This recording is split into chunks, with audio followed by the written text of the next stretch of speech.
36 വർഷമായിടാ മനസ്സേ ഞാൻ പോലീസില്. ഇതിനിടയിൽ പുറത്ത് അറിയുന്നതും അറിയാത്തതുമായ പല ചെറ്റത്തരങ്ങളും ഞാൻ ചെയ്തിട്ടുണ്ട്. പക്ഷെ അതിനൊന്നും എനിക്ക് ഒരു റിഗ്രറ്റും ഇല്ലടാ. 2 ദിവസം കഴിഞ്ഞ് ഞാൻ ഡിപ്പാർട്ട്മെന്റിൽ നിന്ന് റിട്ടയറായി DYSP മെഡലും വാങ്ങി ഇറങ്ങുമ്പോ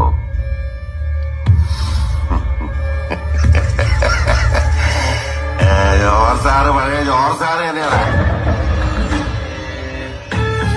നീ ആരെയാണ് ഈ പേടിപ്പിക്കുന്നേ? എന്നെ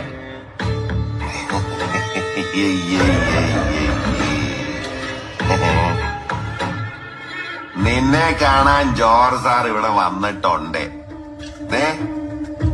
നിന്റെ മുമ്പില് ജോർജ് സാർ ഇങ്ങനെ നിക്കുന്നുണ്ടേലേ നീ ജോർജ് സാറിനെ ഇനിയും കുറെ അറിയാനുണ്ടറിയാ.